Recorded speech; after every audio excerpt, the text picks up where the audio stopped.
Duncan, how are you, brother? I'm well, and can I say thank you very much for inviting me on your podcast?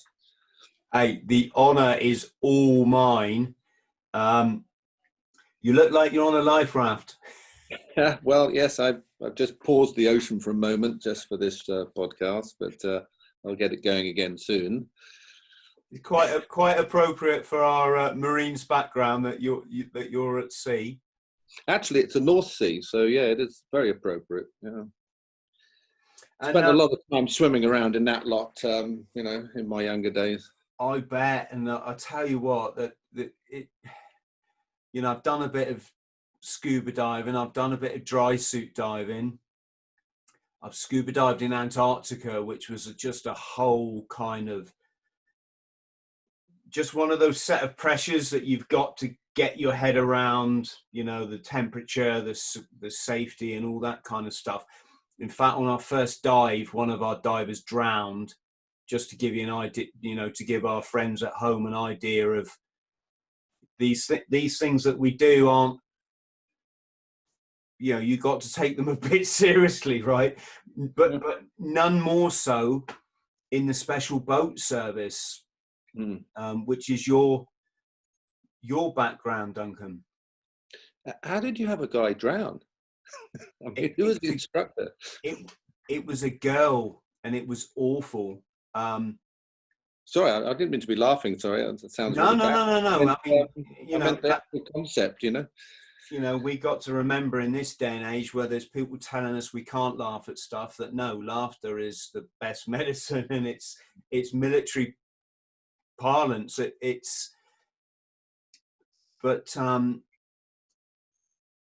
Okay, in a nutshell, when you dive in Antarctica and you go on an expedition ship, they give you a set criteria of your training, what you should have achieved by the time you go down there. Okay. To someone like you, it would be, you've probably done it 1,000 times over, right? But for your novice, let's just say 29 hours operating in a dry suit, which for anyone listening is a completely different buoyancy system to a wetsuit, and it can be quite finicky to suss. You need to have X amount of dive hours in a cold water environment. So basically what they're saying is, don't think if you've been scuba diving, in Thailand on your holiday, that you can go to Antarctica and it's going to be the same. It's a completely different set of sort of parameters. And we got down there, and immediately on our first dive, we went out in Gemini, so rigid inflatable boats, and it just became apparent some people hadn't had this experience. I don't know how they'd wangled it, but again, cutting a long story short, this Japanese girl went off with her dive buddy, who happened to be their tour guide, and immediately she popped up feet first, which is air in the legs of the suit, which if you've done dry suit diving, there's a drill that you get around that sort of thing. The dive master, or the guy manning the boat, handed her more weight, which is not the right thing to do. In I'm just talking, from my humble opinion, her issue wasn't weight, it was her buoyancy in the water and her balance in the water. Cut a long story short, she was holding on to the boat, and then another girl popped up having difficulties. If I say she was in a pink dry suit, I think that kind of highlights the different levels of seriousness to which people take a very serious sport. So the dive guy whacked the boat in reverse. She zoomed over to this girl. The trouble was, this Japanese couple, was still holding on to the front of the boat, and the water started surfing over their faces. And in that confusion of, basically, it's our first dive in Antarctica, it's sub-freezing water, we're all gearing up, we're all doing dive checks with our buddies. in that confusion, this girl let go of the boat. Her dive partner let go of the boat, let's just say 10 seconds later. And it was just a situation where you think, well, these guys must know what they're doing. We're supposed to be trained to be down here, right? Cut long story short, she went down and she never came back up. I'm guessing while she was holding on to the rib, her air came out of her mouth. So it's flailing around somewhere behind her. In the meantime, this dive guy's giving her all this extra weight, which as I said, probably wasn't the cure for that problem. So she's dropped like a stone. And of course, if you haven't got your regulator in your mouth, the temptation is to panic. Whereas the rest of us, clear-minded, would just drop our weights and come to the surface.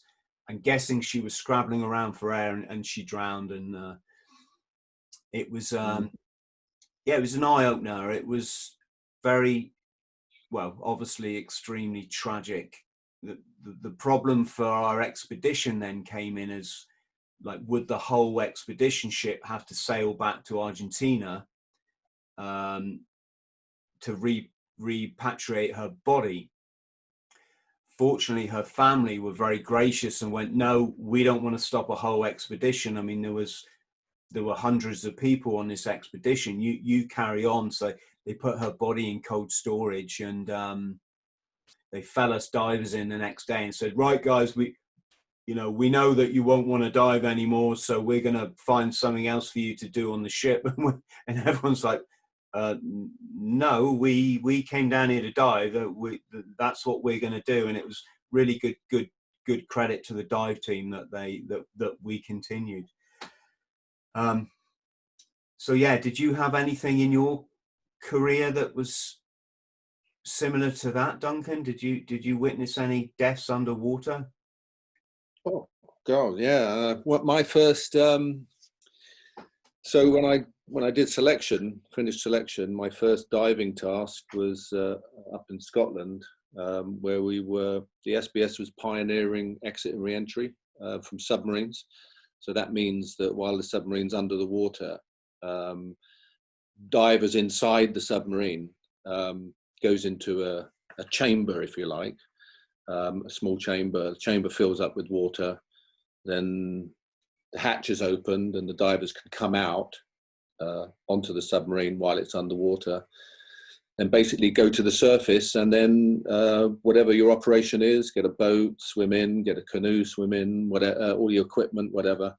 And then when you come back, you do the whole thing in reverse. And we were, there was no one in the world doing this. As usual, the SBS was pioneering this. And I just arrived in Scotland, and I was heading to Gairloch to get a boat to meet the submarine. And there was a team of SBS lads on the submarine. And so there was 4 of them inside this chamber. It's quite horrendous, actually, the very first time you do it. You have all your equipment, and that includes weapons and stuff, and your dry bag, and your spare diving bottle, which is a Raber, which is a small thing that lasts about 10 minutes, plus your various pieces of equipment. And you leave the submarine and you squeeze through this hatch, and then you get into this chamber, which is a bit like it's a bit like 2 or 3 washing machines, about the size. So you get to the end, and you're in the fetus position with your knees up against your chin. It's a very tight cylinder. There's only one little light in there, and there's a mask which you breathe off, air which you're breathing off the submarine. The next person gets in and sits opposite you. The third person gets in and sits beside you. The fourth person gets in and sits opposite the third person. And then the fifth person, in order to close the hatch, has to get in and lie on top of you, which is a really tight squeeze now, because you're all curved over. It's like a bean can shape. And then when they close the hatch, he can then go back and sit on the hatch. And so you're all crushed in, and then they flood the chamber, and the water comes in, and they say there's only this one little light, And that's the very first time I did it. I thought, what do I do if my air stops? And there is one spare breathing tube for all of you. And so then the water floods in, and most people have some level of claustrophobia. If you've got claustrophobia, this is not a place to be. But fortunately, we used to, back in the pool, in the swimming pool, we had a 16-foot deep swimming pool. We had this tube that we used to practice going into, and one person would go in with a scuba tank, and then he would crawl to the end, and then the next person would come in and next to you, and you'd share the scuba tank, so you'd buddy breathe off two of you, and then the third person would come in, and then the fourth person, and you buddy breathe off the four of you. Now, I don't know if you've ever buddy breathed two people, sometimes it's hair raising enough, but here you are in this tube, and if you run out of air, you've got to wait for the other three people to get out before you can get out, and they've got to be aware that you're in trouble. And so that's the training that we did. So that kind of gets you used to the mental anguish of being trapped inside a cylinder full of water. So back to the submarine. So there you are, filled with water, and you're in there for 20, 25, 30 minutes, and just hearing the bongs of the submarine. And you've got to go into a kind of a trance. Otherwise, if someone panics, you're screwed. You know, if someone went nuts, there's nothing you could do, because the submarine would have to surface and then open the hatches. The whole thing would take 4 or 5 minutes. And so, you know, if anyone lost their breathing tube, you'd die.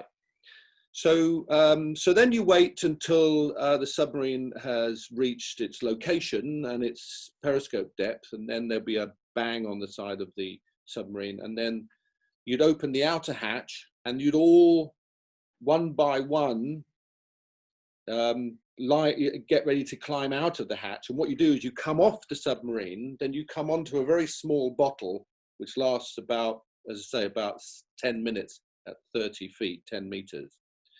And when you're out, you go along the casing, you follow a line if you can't see anything, and most times you can't see much. You follow a line to a cave, if you like, a dugout, what we call it the bear trap, which is a kind of where they remove plates from the submarine so you can go down back into the surface of the submarine, but you're still in the water. And then you plug into a big bottle. And then you all join together and you all plugged into this big bottle. And then when it's ready to go, you go to the surface. Now, one of the problems in Scotland that we discovered was the sea locks. They're sea locks, they're seawater locks.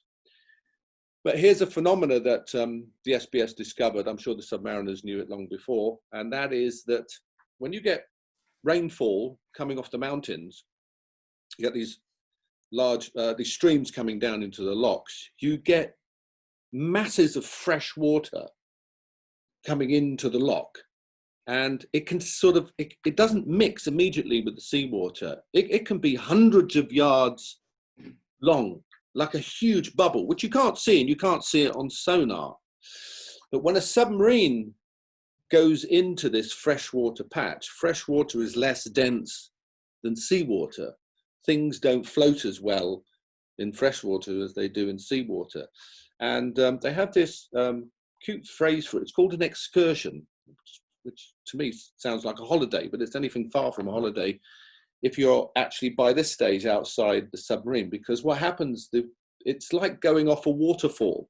The submarine literally goes off a waterfall into this freshwater patch and nosedives and plummets, and it can plummet hundreds of feet. On this occasion, there was this submarine was doing. The lads were practicing exit and re-entry. I was on a boat just up the lock coming towards the submarine with the new SBS lads. And the first thing we knew that there was a problem was there was a big rigid big Gemini black job attached to the periscope with a couple of SBS guys in it as safety. And the periscope, you couldn't see the submarine, obviously, just the periscope. And next thing, this huge rubber boat just upends, nose down, and goes down into the water because it's tied to the submarine. And then, of course, it's so big, this Gemini, that it's not going to go underwater. And so the line just ripped apart, and this Gemini came flying out of the water. Obviously, everyone's in the water. So clearly the submarine had dropped. Unfortunately, the 4 SBS guys were in various stages of coming out of the chamber. And the submarine must have gone down about 200 or 300 feet. Now, the problem is, if you're on your breathing bottles, 2 of the lads are on their little, what they call Rabers, not plugged into the submarine. So I said it's about 10 minutes at 10 meters. Well, at 100 meters, just a few seconds. And they fell off the submarine. They died, drowned. One of the guys peeled off the submarine as it was plummeting, and he just got to the surface. He had no air left, and he only just got to the surface. So that was my introduction to the SBS, and we would average 1 diver every few years lost in various things. I guess it's the unanticipated, isn't it? That, but then again, not always. I guess panic is something that really doesn't go well with diving, does it? No. In fact, it's interesting that, again, going back to claustrophobia, I read a statistic that 1 in 7 people have claustrophobia but don't know it. And one of the reasons why the SBS selection has a lower pass rate than the SAS selection. It's a combined selection course now, but once you've finished the combined selection course, then the SBS members go off and do the diving section. So their selection process continues. And some of them actually don't know that they have claustrophobia. I remember when I was in the SBS in my early days, several Australian SAS guys. The British SBS was affiliated with the Australian SAS for some reason. I never quite understood that. We had an exchange draft with them, and they would often send lads over to play, and we'd go and play with them. And but Australia, they used to always them diving, like the SEAL teams, is mostly in bathwater. It's in beautiful viz. At this point, I'd been diving for probably a year now, and I'd never ever had a dive that I could see more than my extended hands. Once in a while, there was a bit of viz, maybe 5 or 6 or 10 feet, but generally no. You know, you had your compass board, and if you put it at arm's length, it started to disappear. And that was it. I thought that was SBS diving. I thought that was diving. That was it. You actually never saw anything. And these couple of these Aussie lads came over, young SAS lads, and been diving in wonderful sort of like clear viz, and came and dived with us. And 2 of them had claustrophobia and didn't know it. And they actually couldn't dive with us because they suffered too much from the claustrophobia. Yeah, it can come on down there. I'm only talking of my own experience. I always thought I was really cool with diving. I did the sports diving thing first. I was actually taught by the Navy while I was in the Marines. And when I went to dry suit diving, it just brought with it a load of added problems, let's just say. And that was in the form of the buoyancy, because you're not just managing your buoyancy jacket, so your stability jacket, I think the Americans call it. You're managing your stability jacket and your actual dry suit. So there's two, and you've got air going into both. And I found that really hard to manage. I don't know if it's because I had a hardened neoprene wetsuit. It was a really good wetsuit, but I don't know if that was an issue. But one dive I went on, my God, I just started to experience what I guess you would say was a panic attack. And that is just not, it's the last thing you want when we weren't deep. We were probably about 15 meters down. We were diving on a wall in Plymouth. And I was so lucky that my body was just going, he's just doing that, calm. And I could see him checking his computer as we surface. He's going, right, wait. And I'm in this panic mode, but I'm looking at him and just taking all my cues from him. But my brain, the irrational side of my brain is going, get up to the surface, get up to this. And of course you can't do that. You're going to suffer an embolism or something, right? Yeah. Yeah. This reminded me the diving with various suits, and when I took a break from the Marines SBS for a while, and I got a job out in Nigeria diving, and I was working for this company, and we were capping wellheads about 10 miles off the coast. And my very first job, because they're all ex-military on this, and so they've still got the military sense of humour, we flew out in this helicopter to this moon pool ship, and basically it's a boat with a swimming pool cut out the middle. It looks like a swimming pool, but actually it's the ocean. There is no bottom to it, and so that's where all the operations are led by. And they said, who wants to do this first dive? And people looked at me and said, let the new lad do. And I said, yeah, not a problem. And what was great, it was I said, where's the wetsuit? They said, we don't dive in wetsuits, we dive in boiler suits, cloth boiler suits. And I thought it was a bit of a bite at first, because we were wearing Kirby Morgan, a bite being a joke. We were wearing Kirby Morgan band mask, which is this umbilical system, so you didn't have any tanks. But the water was warm enough down, and this wellhead I was capping was down at about 140 feet to the seabed. So I put the gear on, the boiler suit on, and climbed down the ladder, and off I went, grabbed a weight, and you just went down. And it was absolutely lovely diving and doing a really deep dive in just a boiler suit with just swimming trunks underneath and a pair of trainers. It's actually, when I got to the bottom, I got to the wellhead. I actually found the wellhead. It took me a while to find it. And the cap, which weighs about a ton, they were sending it down. One of the guys got on the radio and said, so do you know why you're doing this dive? And I said, yeah, because I'm the new boy. He said, no, this is the breeding ground for hammerhead sharks, and no one else is stupid enough to go down there. So that's why we have the new boy always do it, So that was nice. I spent half an hour down there capping this wellhead, just every now and then looking over my shoulder. Didn't see any sharks. I'm sure they were, teasing. But lovely diving in a boiler suit without all the problems of, Yeah, it's funny that, because when I've been out on my travels in the world, and for people listening, I've basically traveled everywhere I ever wanted to. So that's 80 different countries around the world. And I've tried to dive wherever there was diving on offer. So such places as, Thailand, for example, Philippines, this kind of thing.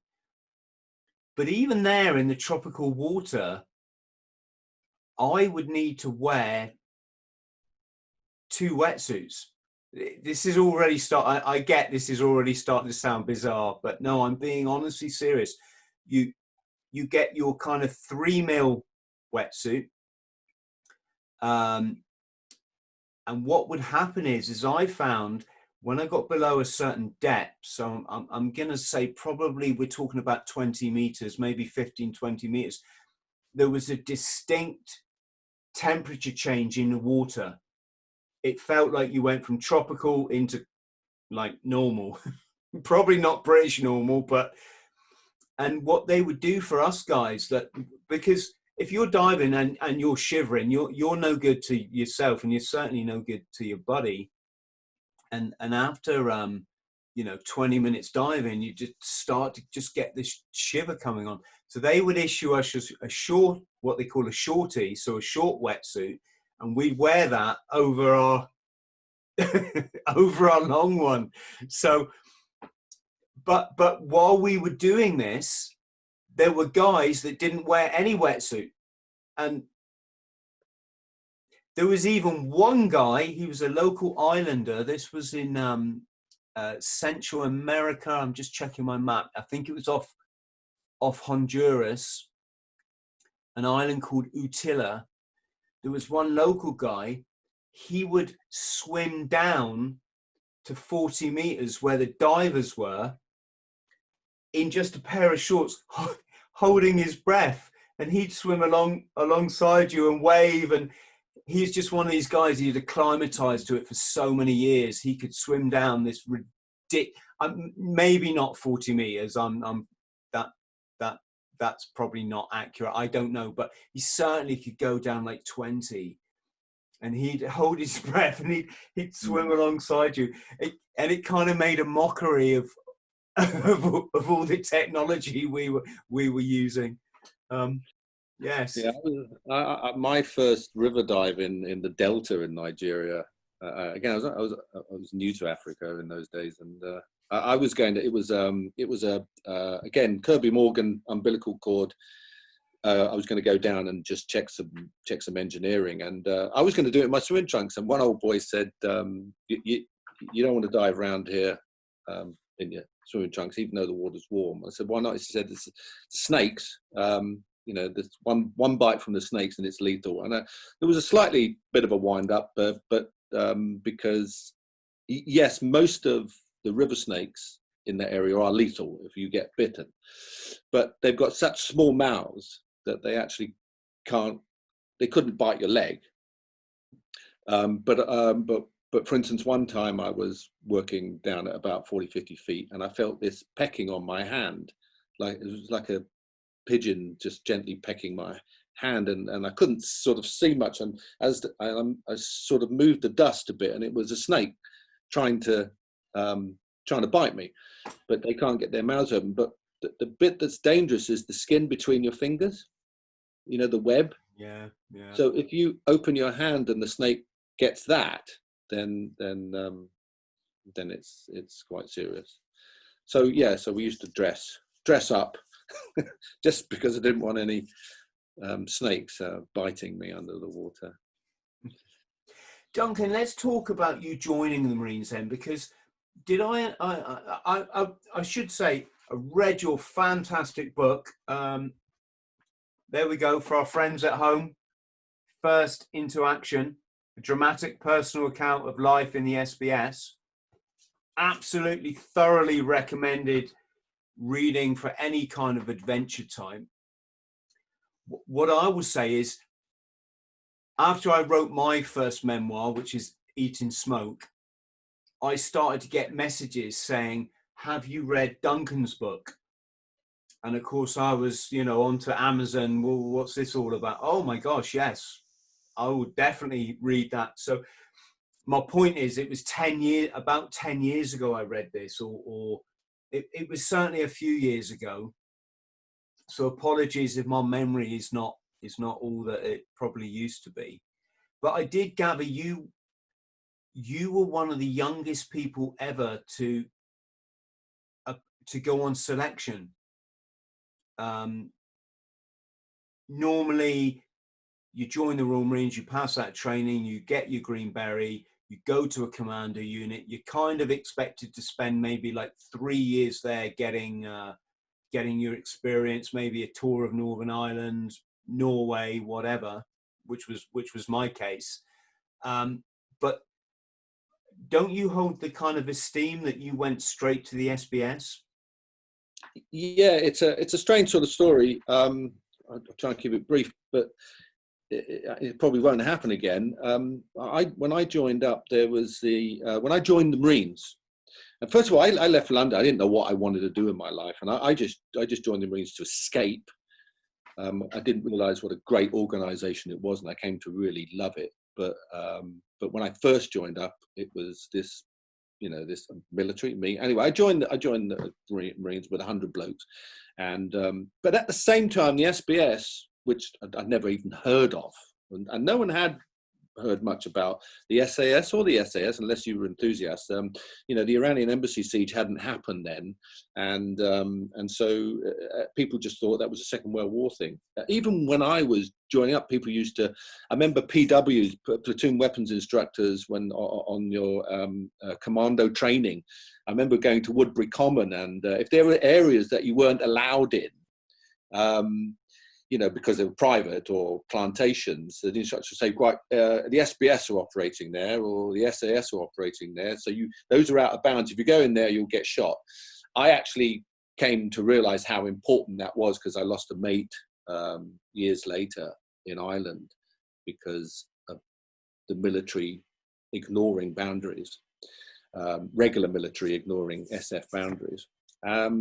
But going back to Commando training, I'd never heard of the SBS. Anyway, cut to Poole. At the same time, they were opening up in the North Sea, and the SBS was only about 75 guys in those days, and they started climbing all platforms. Again, no one else in the world was doing it. It was a purely British thing,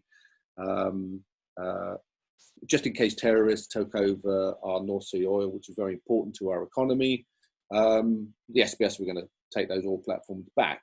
And but here's another phenomena, was that the North Sea was really young. And in those early days, and back in the mid-70s, you've mentioned how you've gone off and done diving. You couldn't do that in those days. There were no dive schools. There were no civilian dive schools. You didn't go to Malta and go down to the quay and let's go diving. There was no such thing. There was the only two civilian divers was Jacques Cousteau, his brother, and some other guy. And I mean, there was no one else was doing it. Jacques Cousteau, by the way, invented the scuba tank, and that's how new it was. The only divers were military, really. You know, there's a handful of civvies, but they were just Navy divers. So when the oil industry kicked in, especially with his oil platforms, they needed divers, and they needed hundreds of them. And where were they going to come from? Well, they had to come from the military. So here's the SBS now climbing all platforms.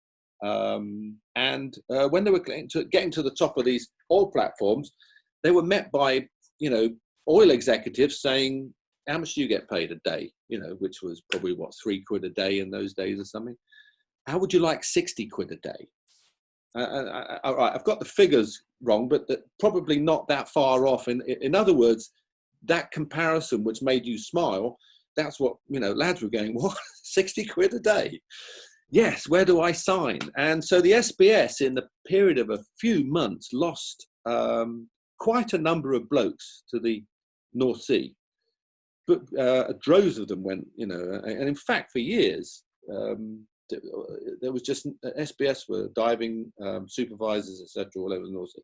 Anyway, so the MOD were faced with this problem that the SBS was suddenly shrinking.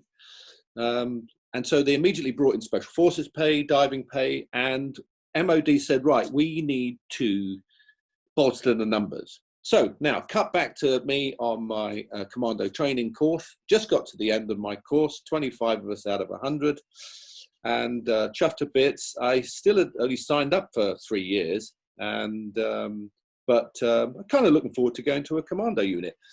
So as you know, in the Marines, at the end of your Commando training, when you get your green lid, you're invited into a personnel selection officer who then distributes young bootnecks around the corps, driver, you know, bottle washer, chef, and in my case, clerk.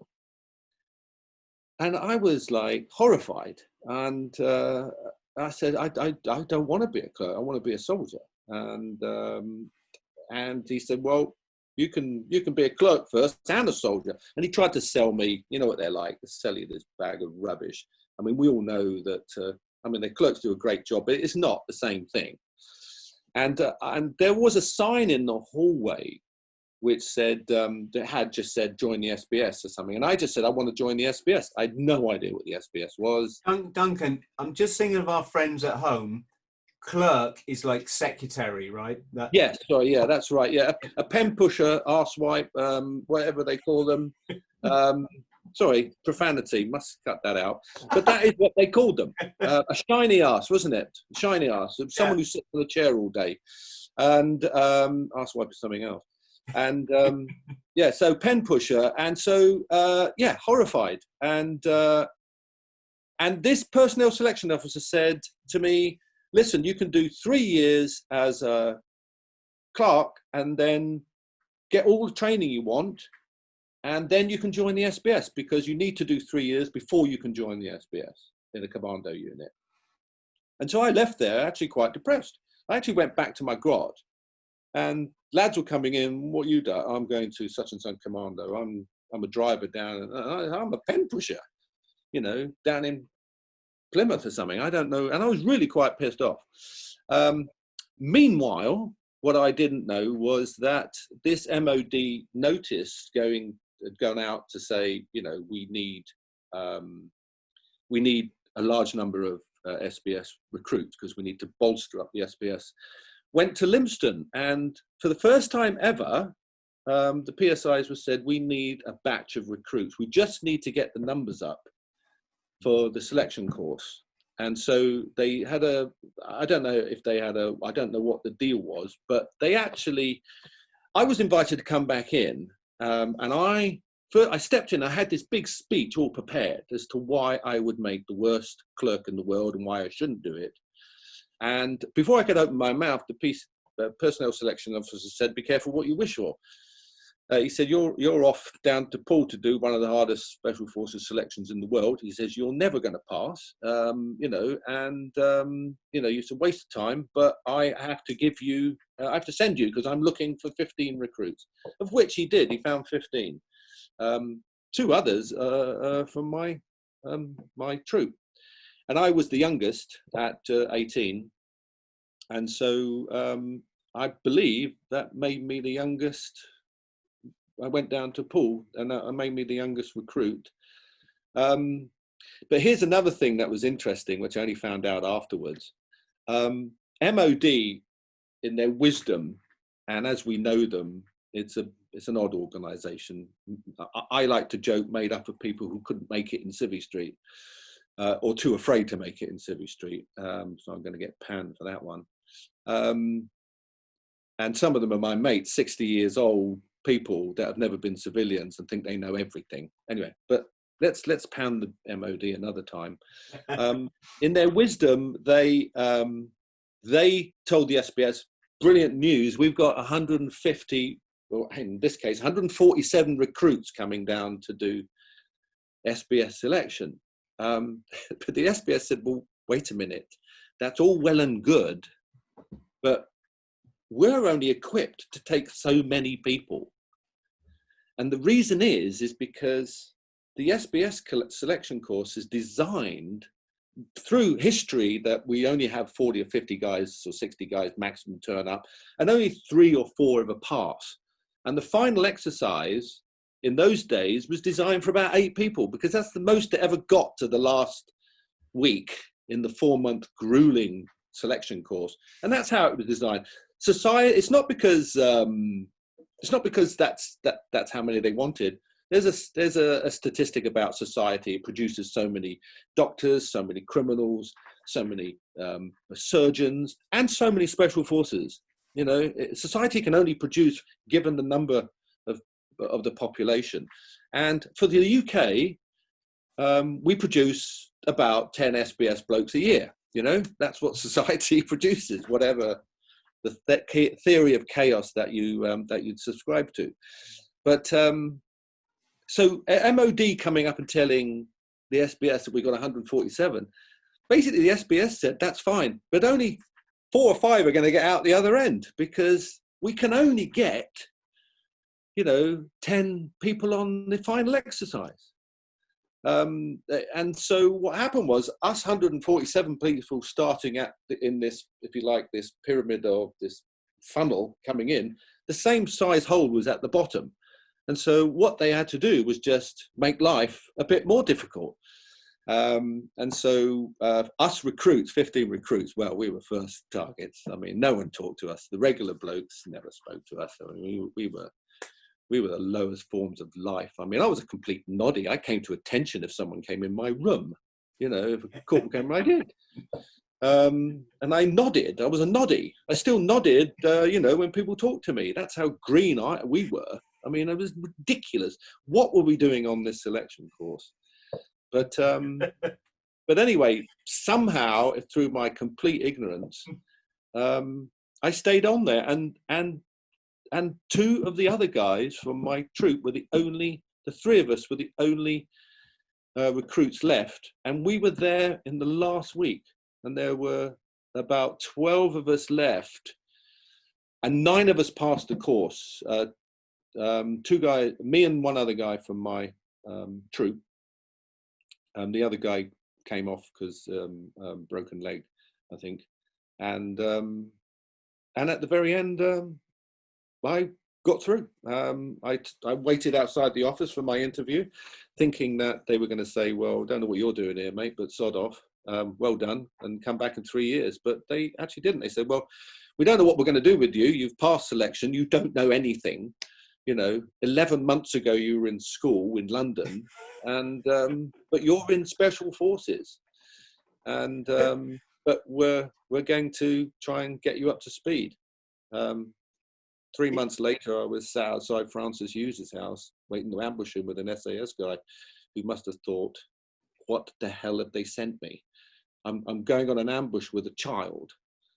To draw a parallel, imagine the Iranian embassy siege, and you got these guys on the balcony and flashbangs, grenades are going off. One of them was in school 9 months ago. Yeah, I don't think I probably would have made that selection. That they wouldn't have hired me. I tell you what, the SAS were horrified.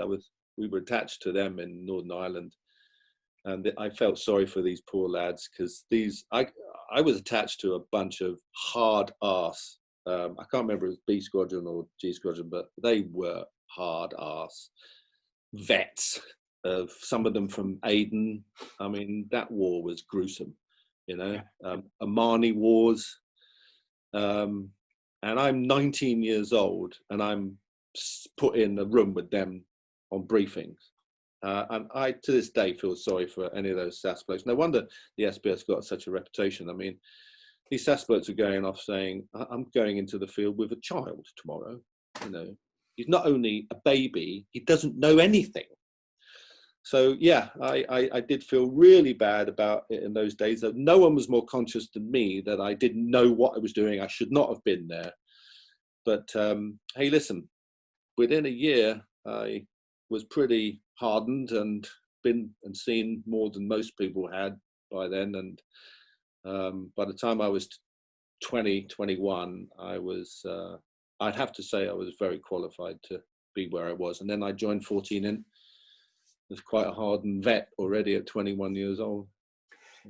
Duncan, let's just take this opportunity, and we'll come back to your story, which is just, it's beyond fascinating. It's like the boy's own for adults that we all just I thank you so much for telling your story, honestly. But it guts me when I see people drawing comparisons between the SBS and the SAS. In fact, it's not the comparisons, it's when they say there's a rivalry.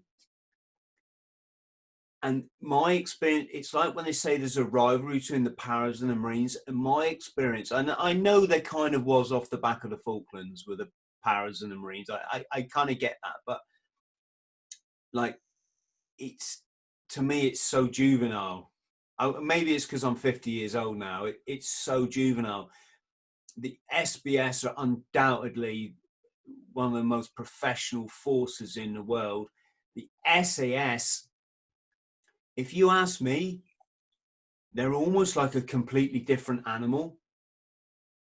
Because when you operate with the SAS, and I've done it twice now, I've been, you know, in just say connected with them. One of those times was I shared a room with them on my para course, right? So it's no I haven't got any hero tales to tell anyone, but like they just come across as I want to say fucking savage. Like they just get on the job and they're just bang on it, and I'm starting to waffle. What are we talking here when we're talking SBS, SAS? Is there a different mentality? Is it because we're Navy and these guys are, or you're Navy and these guys are Army? What are we talking here? It's a really good question, Chris. First of all, when you ask me, I'm going to have to tell you the history. I'm going to have to go back a few years, and I can't talk for today. You know what it's like today. I don't know many, or no, I don't know any of the modern lads, but I knew a great deal about. So I can give you a slice of life in the 70s and 80s, what it was like. And when I wrote my book, I got some criticism because I probably didn't get the tone correct by saying that there was a division, and I don't think, I think people who thought that I said there was this huge barrier between us, or that we were battling each other, probably overread into it. First of all, yes, there was a wall between us both. There was this feeling of the SAS did look down on us in general, but that was a lot of the old and bold. But let's go back a little bit further. It's justified to a great deal. First of all, remember the SBS went into the doldrums for a long time, 20, 30 years, where they did nothing. Whereas the SAS continued to, and it's all up to the professionals of the commanders. Don't forget, the SAS and the SBS had to create a purpose for themselves. That's their commander's job. It's just like any company. It had to show it was worthwhile, otherwise it was going to be disbanded. So the SAS continued to give itself a value. And if you look at their activities all the way back to the Second World War, they hardly stopped working. The SAS found themselves employment. A lot of the wars were unmentionables and things they can't really talk about. The Omani Wars, unofficial, for years. But the SAS were absolutely amazing. And all that time, the SBS did nothing, really. I mean, when I first joined the SBS, I almost got onto the tail end of the Omani War, and it was finished by the time I joined up. But other than that, the SBS had done a couple of beach recce's down there, and that was it. So the SAS were really working very hard and doing a lot of operations, and the SBS were not. We got to be frank. Apart from some actions in Indonesia and things like that, the Indonesian War, where the SBS did fantastically, some of the old and bold there. That was my impression, that the SBS had let grip slip a bit on who they were and what their purpose was, and so the SAS got all the funding and they got all the good toys.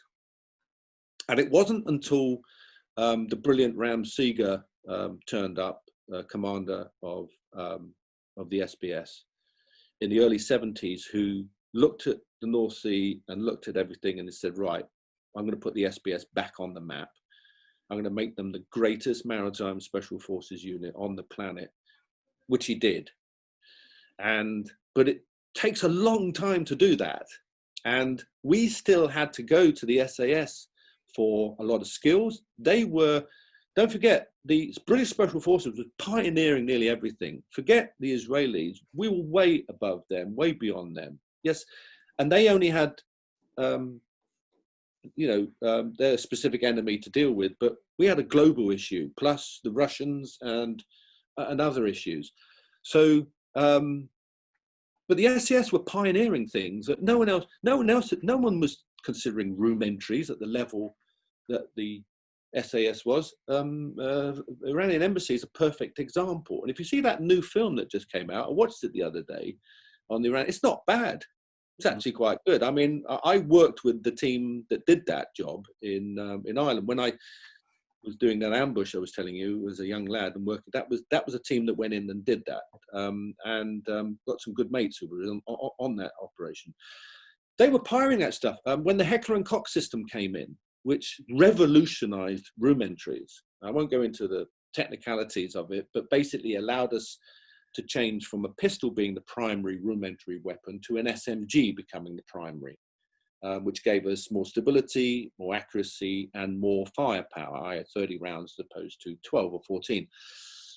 The SAS got all that gear first. We had to sit and wait for it to trickle down, and then they would come and show us how to use it. So we have that aspect first, where they were the mother unit, you know, and so it took us a long time to stand on our own 2 feet. And then what was left was there was a big residual of SAS lads, older guys, who always saw the SBS as very poor cousins.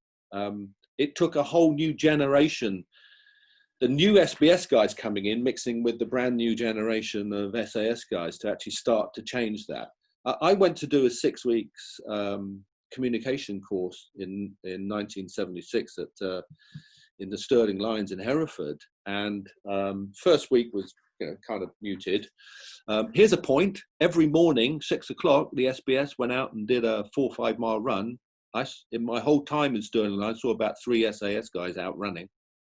Went down to the gym. There was all the SBS lads were in the gym, all the bootnecks. There was about 2 or 3 SAS. That's a different story. We did have a completely different ethos when it came to fitness. The SAS couldn't hold a candle to the SBS's fitness generally, although they had some fantastic runners, but they had individual efforts. They didn't have an ethos. The Marine ethos and the SBS ethos was the whole team had to get down and work out together. Going back to Stirling Lines, so after the first week, you know, got to know the young SAS lads, and then come Friday, we got there Sunday night. Come Friday evening, the first Friday, I said to the SAS lad I was teamed up with, who was just a couple of years older than me, so you're going to take us ashore, you know, show us a run. And he took me to one side. He said, I can't. I said, well, what do you mean I can't? He said, we've been told not to socialise with you lot. And that was it. So we went ashore, the SBS went ashore on their own, because the SAS were told not to, the youngsters on our course were told by the old and bold not to socialise with that lot. So that was the general attitude. But it was an old and bold thing. I'm sure today now with the combined selection courses, and we started to work more and more with Hereford, and I think we've matured through that now. And the SBS started to get funding, had some successes. Falklands was a great success for the SBS, and many other operations. I would expect today that if any SAS blokes holds a grudge against the SBS, it's got to be something from Victorian times, you know. I don't know where they get it from, and vice versa. That's my opinion today, and there's obviously a lot more detail behind that. But yes, there was, but the SAS was the mother unit, and it you know what I mean? It was something that we aspired to. Let's face it, the SBS had to use the SAS as a target. We want to be as great as those guys, you know, and I do believe we got there. Yeah, it's interesting you say, Duncan, because I never knew there was any difference. And if I was honest, I always thought the SBS were kind of like the secret warriors, that they, you know, they had it all sus behind the scene. This won't make a lot of sense to people at home who haven't been in the forces, but the Royal Marines recruit a different type of person to the parachute regiment, and this is not in any way a judgment. It's things are different, and that's okay. Things are allowed to be different, right? And as such, you kind of get this soldier or Marine it's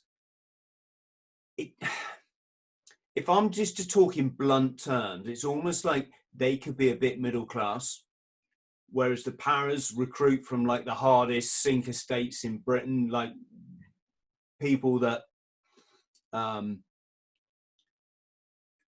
yeah, tough guys. They, by nature of their life, are naturally tough guys. And I kind of think you see that in the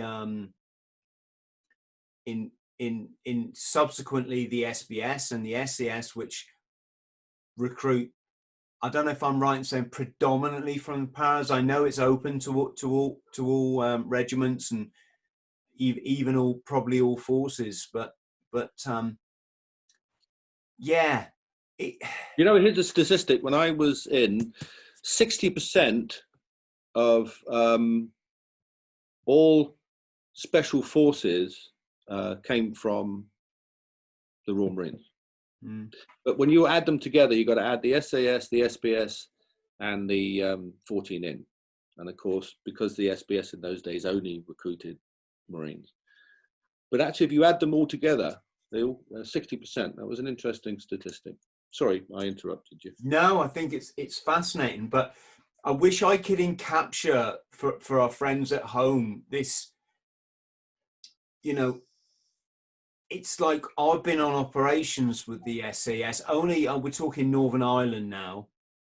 In fact, I was only involved in one patrol. I'm not trying to big myself up. I was, you know, my career is just what it was. But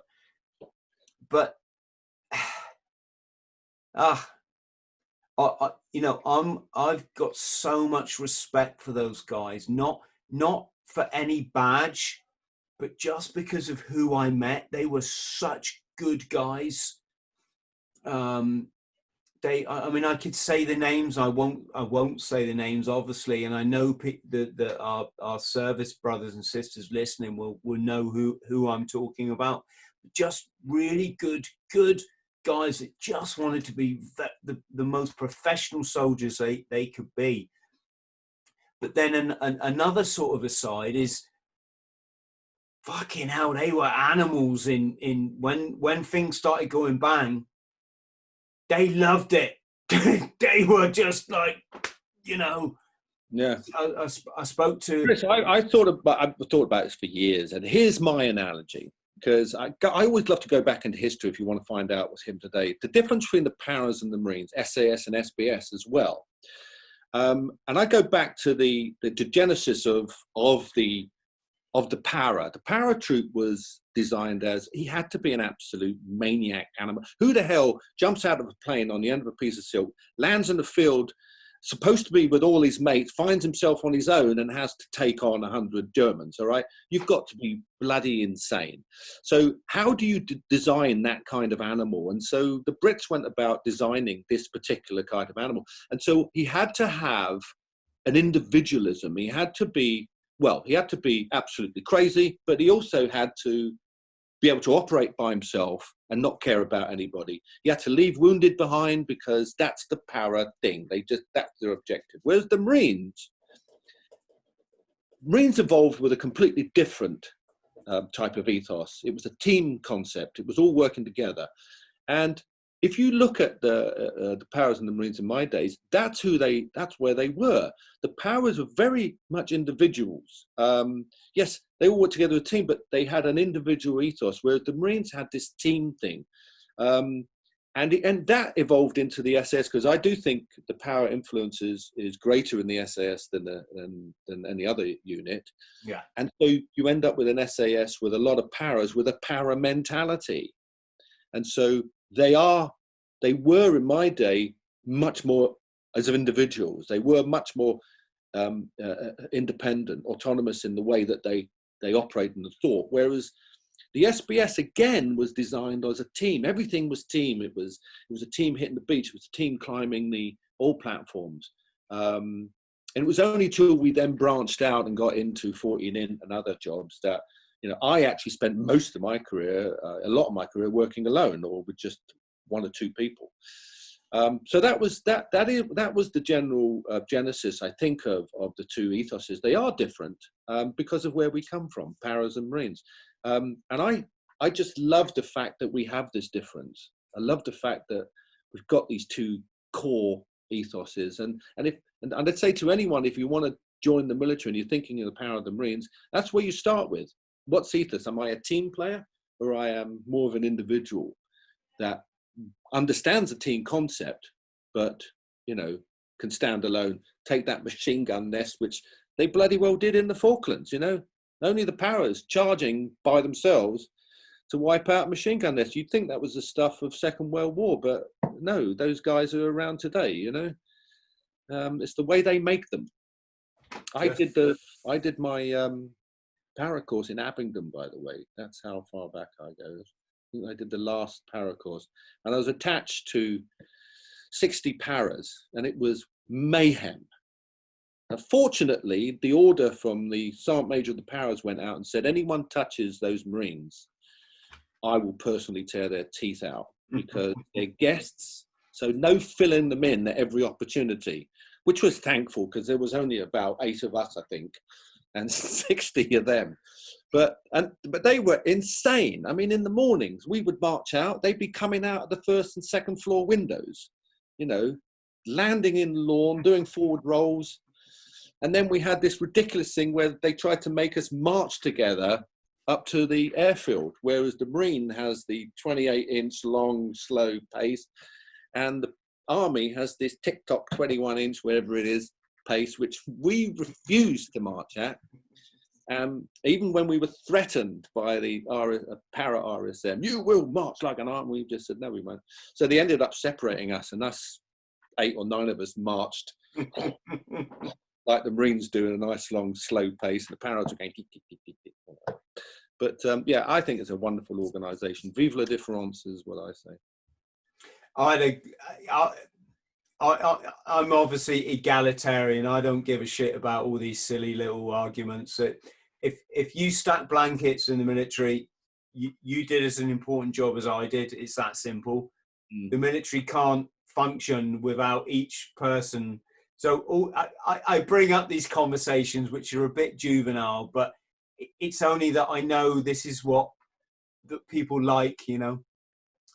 But I do remember when I was in that balloon up at, is it Abingdon on the Green or so? Someone's gonna tell me in the comments it's not. It's something else on the Green. But I was in that balloon, and I'm a Royal Marine, so I'm going out that door first, and the 3 baby paras behind me were shitting themselves, and that's probably because they're still in their training phase. I probably got about 3 or 4 years under my belt by then, and I just turned around to them and went, I see you guys on the ground, Geronimo! But if you know Royal Marines history, you know I had to do that. They couldn't have let a baby para go out of that balloon, but that's taking nothing away from them, you know. So, Chris, you reminded me of another record I think I might have, and if anyone on your listening to your podcast can beat it, please let me know. And it's just because I've just thrown this out tongue in cheek, but when I finished Royal Marines, when I just got to the end of my Commando training, there was an opportunity to go and do a couple of static line jumps at Dunkerswell Airfield, which is this little airfield just out of Exeter. And so I put my hand up, and I did 2 static line jumps that day out of a Cessna. You just stand outside on the wheel, and then off you go. So then I joined. The SBS and got to the end of my selection, and then went on my para course to Abingdon. And I can't remember how many jumps we did, but that was it. I did, I think, 18, 19, 20 jumps on my para course. And then back to the SBS, and then first week, they said, right, we're going to Malta to do water jumps. And I thought, brilliant. I'm in the plane, and as I'm in the plane, in the C-130, about 6 o'clock, 7 o'clock in the evening, and Malta's arriving, I just realized something. I turned around to someone and said, you know what? I've never landed in a plane before. I've taken off, 25 times? I've never landed in a plane before.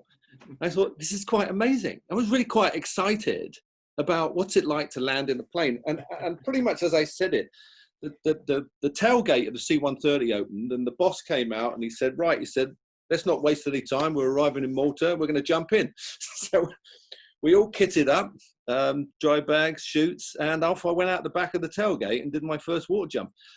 So then I spent a whole week in Malta doing water jumps, getting on a plane, jumping out. At the end of Malta now, I think I'd done about 33, 34 jumps altogether. Never landed in a plane. And then we finally got the C-130 back home, and we landed, and it was my first landing. And so up until that point, I'd taken off in 33 planes and not landed in one of them. Yes, I can relate to the taking off X amount of times but only landing. It became more interesting when I learned to fly. Did you ever do any flying? Yes, I did. I got my pilot's single engine pilot's course. Yes, that gives us something to talk about. not that we're short of stuff to talk about. I'm pretty sure we could go on all day. What made you want to fly planes? I have no idea. I got interested in my Halo course. I did a Halo course with Bryce Norton, and got into a couple of planes there. And I don't know, I was hanging around. It was near the end of my time in the SBS, and so I just wanted something to do. So I went down to Herne Airport. And just I was planning to go to the States, and one of the things I wanted to do was set up diving in Florida, and so I just wanted to be able to fly. Nothing more than that, really. I wish I haven't kept it up for a while, but now that we've got a small farm in South Africa, and up in a place called Nelspruit, and it's I've been there. Yeah, a bunch of my friends have got various planes, and it's a way of life there. So I should think I'll get back into it when I spend more time there. Yeah, I actually stayed in Nelspruit before I went to the Kruger National Park. Oh, that's right. Yeah, I was coming back from working in Mozambique at the time. But how was learning to fly in the UK? Because I did learn in Florida, and I got the whole thing done and dusted in, well, less than a month. My understanding is if you do it in the UK, that can take, well, because of the weather and the different regulations, that can take sort of up to a year or even longer. No, I did mine in about 3 or 4 weeks. I did have to pause for some weather, and then as soon as I got my license, I think it took about 4 or 5 weeks. I went to Florida and rented a plane there, and all they wanted was a quick check test. I can't remember the plane, but I had to take the owner up and fly for half an hour. And when I landed, he said, "Yeah, that's fine." And so then I rented a plane in Florida. But yeah, the only thing in UK was the weather. I have this. There's something I have this history that I have things. Every time, every vehicle, every new type of vehicle I go in, I crash. It's just the way I've been. Motorbikes, cars, boats. I've got this history. Yeah, so anyone with that kind of background, you think, well, why are you taking a pilot's course? You must be an absolute idiot. And I thought, I'm going to defy all that. I'm going to go for it. And on my first solo flight, you know, you have to do a triangulation. Your first solo flight, it was take off from Herne Airport, Salisbury, Warminster, back to Herne. So that was the thing, they kept putting it off because of bad weather. And I drove to the airfield one day and I had this crazy instructor who was a very funny bloke, used to fall asleep flying next to me. And I think he drank heavily, but he was a real character. He said, yeah, bugger it. He said, go on, off you go, Rick. He said, look, if the weather comes in, just turn around and come back. But there is a front coming down. But there'd been such a long gap between me getting into a plane that actually, it's like, it was several weeks. I mean, I think I'd forgotten most of what I'd learned. And, but I was so keen to get it done that I took off, and after I'd done my flight plan, I took off, I'm heading to Salisbury. And I'm now about 3,500 feet, and I'm coming, I'm there is Salisbury, and I'm coming into Salisbury, and as I'm approaching it, this weather front comes in, and it comes in very fast. And suddenly I've got no viz. And then what happens? My engine starts to go, and I'm going, oh dear, you know, I've really got I think I've started losing height. So I steered away from what I thought was the city and headed sort of more west towards Warminster Way. And I started losing height, and I thought, I'm going in. I thought, this is it. My curse, the vehicle curse. and I've survived the motorbike, the boat, you know, the car, but you don't survive a plane crash that easily. I got down to 500 feet and I started to look for the field I was going to crash into because the engine was stuttering. And then I just looked at the panel, I think, and I said, there's something you're supposed to do. There is something you're supposed to do. And I then suddenly remembered the carburetor heat lever, which I pulled, which redirects heat onto the carburetor, which is freezing up because of the weather. Yeah. The engine immediately burst into life about 500 feet as I was getting ready to Mayday. Now I was completely lost. And I looked at the map, and there are two sort of major highways going from Salisbury to Warminster. And I knew that they had to be north of me. So I stayed at about 500 feet. I think I dropped down to about 300, and I carried on heading just due north. And I came to what looked like a motorway or dual carriageway. And I thought, that's either the first one or the second one. One goes to Warminster, the other one doesn't. It goes to Bristol or something. So I thought the only way was to go down and follow it. So I turned onto it because it was bad weather. I'm now about 100 foot above the motorway following it, breaking all the laws, until I saw a signpost of Warminster, and I thought, this is it. That's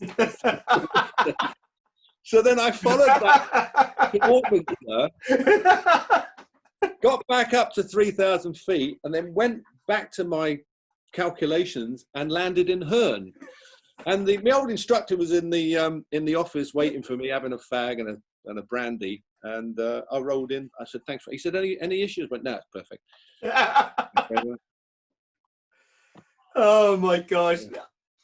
I won't bore everybody with my stories. It's a whole, probably another podcast again, but when my instructor went, right, you want to fly solo? I'm like, yeah. I'm only saying yes because flying solo is a specific part of your flight training. When you get it, you know, it's a bit like when you're in the Marines and you get your cat comforter. That means you've entered the commando phase of training. It's the same in flying. When you fly solo, you've entered this different realm, and it actually means from that point on, you can take a plane up on your own. Even though you haven't got a pilot license, you can take a plane up on your own. And I remember I was at an airport called Okeechobee in Florida, and he went, okay, fly solo. And as I was taxiing out onto the runway, and definitely as I was taking off, I was thinking, fuck me. Do they know who they're trusting an airplane with? They're trusting me with a whole airplane. It's interesting, isn't it, that it's one of those questions that you always know the answer to. It's like, when did you have your first, sort of love affair, first sexual experience? Where were you when Kennedy was shot, if you're as old as me? And can you remember being told you're first to go solo? And I'll never forget, I was actually doing these circles, take off and landing, take off and landing. And I was crap at landing. I just really couldn't get there was, it's like cycling, when you first can finally cycle without, falling off it. It's that moment in skiing where you suddenly get the move, the hips. Yes.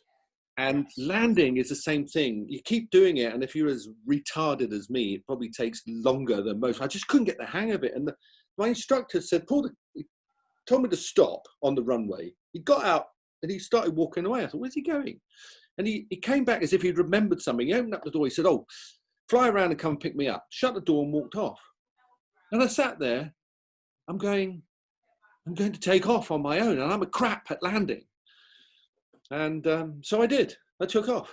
And I shall never, ever, ever forget that first flight around the airfield, and then coming into land, and I landed wonderfully. my instructor, right? Here's a basic for anybody listening that wants to teach people stuff. I went through my whole flight training not knowing how to land. And every time I landed, my instructor would just turn to me from was it the left seat or the right? It was a while ago now. I can't even remember, but he'd go, you're not doing it right. And he'd just shout at me, right? Well, immediately there's the problem. If you're ever teaching anyone anything and you're shouting, something is not right. So he's shouting at me. Every time I'm trying to land, he's grabbing the stick, because you got a what we call double yoke. So your yoke is what you control your plane with. You've got two of them in I think you have them in most aircraft, actually. Yeah. I don't even think it's a training thing. And this guy, he keeps grabbing the yoke off me. Well, here's the thing. What he hadn't taught me is when an aeroplane comes to land, it's not like the Dukes of Hazzard that it comes down like this. Bang! Right? It's like a swan. It comes in like this, floating. And then it touches down. It's two completely different scenarios. The first one is going to get you killed. The second one means you could probably land a 747 once you understand that concept. But he couldn't teach me that, and I went for. In the end, I demanded he gave me extra lessons for free, because when I realized that he'd not been teaching me right, I'm like, I was smashing this aircraft down. Something really wasn't, really wasn't good. But when you suss it and you realize, no, landing is like a bird. You're fluttering in like this, and you're adjusting, and and you land on a cushion of air, and then you touch down, and it's a beautiful science. It's just a beautiful science. And I didn't get it for the first 3 weeks. Yeah. I'm surprised I didn't smash his plane up, but it is the great moment, isn't it? It's that moment when you get it. Yes. Do it repeatedly. Yes. Yeah. Duncan, let's there's two things I want to talk about. Let's take this question first, because I'm getting asked this an awful lot, because I've spoken to Colin McLaughlin, who's former SAS. I spoke to Ollie Ollerton the other day. He's the SBS guy who's on the program SAS Who Dares Wins. And I'm getting a lot of questions saying, what's the difference between the SBS and the SAS boat troop? Not that I expect you to know everything, Duncan, but do you have any kind of insight into that at all? Again, I have no idea what it's like today. But again, if you look back in history, it sometimes gives you a clearer understanding of what might be happening. We used to sort of joke about the SAS's boat troop, that if they were ever coming down to play with us, we'd say, let's use their gear. And they go, well, why use their gear? We said, well, it's all brand new, never been used. You know, and so that was the joke. But it was pretty, it was, I don't know, I met a few guys who worked in the boat troop, but as far as I understand it, they didn't really do very much. And once the SBS started to show the SAS that it knew what it was doing, because the SAS would sometimes come down and play with us, and some of these poor lads, look, it's not fair. We would work out every morning, and one of the things we'd finish on was there was 8 ropes, 30-foot ropes, and my team, the last thing we did after your hour's workout, you did an arms only 8 rope, all 8 ropes. So up one, cross to the next, down that one, and then the person behind you following you. So the whole team would follow in a snake, and you weren't allowed to touch the ground when you came down the rope. So basically you did 4 30-foot ropes, arms only. So we were really fit and we really trained for that. And every now and then we'd have a poor old SAS lad from boat troop would be sent over to join us to play for a week on an exercise, and invariably maybe climb an oil platform. And so fortunately, one or two of the lads, the SAS lads that came over, had got ready for it, because you just can't turn up and climb an oil platform if things go wrong. You need to be fit as a butcher's, dogs. You really have to have some climbing muscle toned in. You can't. There's this kind of I don't know what you call it, but this ladder, it's like a rope ladder. Yeah, caving ladder. Yeah, the concept we had on oil platforms, we'd never use anything that the oil platform provided for us to climb. We would always make it ourselves. We'd always go in the worst weather, and in case the enemy booby-trapped a ladder or booby-trapped a gateway, and that was our concept. So we'd never go use anything standard. We'd make our own way up. When I first worked with the Navy SEALs, and we used to do that, they came back with a saying that there was 2 ways to do something. There was the easy way, and then there was the British way.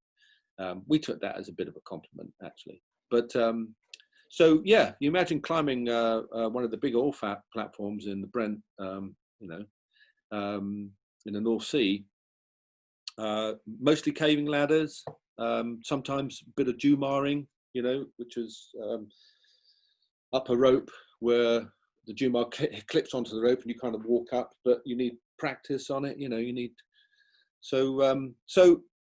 Generally, a lot of the advanced stuff that the SBS was doing, the SAS boat troop they didn't have the equipment or the need really to do it. They were busy doing aircraft and buildings. And so their boat troop sort of fell behind really in a lot of the skills. And it's totally understandable if you think the stars that the SBS was reaching for with their particular skills and the equipment and the development of our stuff. The SAS was concentrating on other things. But they maintained the boat troop, and that's basically all it was. It was boats, and they used to get a lot of stick. I mean, their famous story in the Falklands, where the SAS lads got on, down in South Georgia, they got onto a boat, one of the Geminis, brought the engine in, and then they did the classic, this is not a dig at the SAS, it's just a funny sort of ditty, but it just shows a little bit of inexperience. They disconnected the bow line before they started the engine. So, and there they were floating away from the ship, and all you could hear in the evening was I wasn't on it, but the story was, and you could hear them trying to start the engine, which they never did. So never disconnect the bow line until you got the engine going. I mean, it's a real basic one. So yeah, the regiment used to get a bit of stick for their lack of experience. Surely geographically, I mean, if you're in Hereford, which is let's say for argument's sake, central England, on the border of Wales and England, there ain't a lot of sea there. No, and can you believe at one time there was talk that we were going to amalgamate, and I think it got quite serious at one point. I remember we sitting saying, "Are we really going to move to Hereford?" And it was absolutely ridiculous because we need to be near the ocean. I mean, the mini subs were coming in, so they were saying, "Well, we'll just drive to them." And I thought, it's miles to the nearest piece of ocean. It's 70 odd miles, but not the piece of ocean that we want as well. So we need different pieces of ocean. So that's and for a long time, you know. The other thing I was going to bring up as well, the difference between the SAS and the regiment was, again, in my day, the representation in London. If you went to the Special Forces Committee in London 30 or 25 years ago, there was one SBS bloke, maybe not even. There might be several Navy people, but who weren't SBS. And then the rest was Army, but mostly SAS. So they had a big say in what was going on. And that had to change for the SBS to start getting its foot in the door. Otherwise, all the juicy ops coming in were snapped up by the regiment. That was another thing that was going on that led to this animosity, if you like, or this rivalry. You know. Yeah, that's the problem, isn't it? Is from a kind of let's call it a grassroots infantry perspective, both the SBS and the SAS can do the same job. You know, if it's crawling into a hide or an OP observation post with a binoculars, they're both well positioned to do that. Yeah, the only difference is them specialising in airframes, if you like, and the SBS specialising in maritime. But they still cross each other. I mean, look at the Narwhal in the Falklands, the first ship ever to be sunk after being captured from the air in the history of warfare. Was an SBS guy operation, but two SAS lads came along to do the demolitions. Not that the SBS couldn't have done it. So they try and, you know, and there's loads of stories of such cross-pollination in the Middle East and the recent wars. So yeah, there's not a lot to define them these days. I think I don't know. As I say, I'm not current. Be interesting to get a current point of view on that, but yeah. But the podcast is open to anyone to come and chat with me, and I just got full respect for all services, really. Yeah, me too. It's the government where I think, yes, but that's another story again. Duncan, can we talk about Northern Ireland, because it, you know, that was my theatre of war.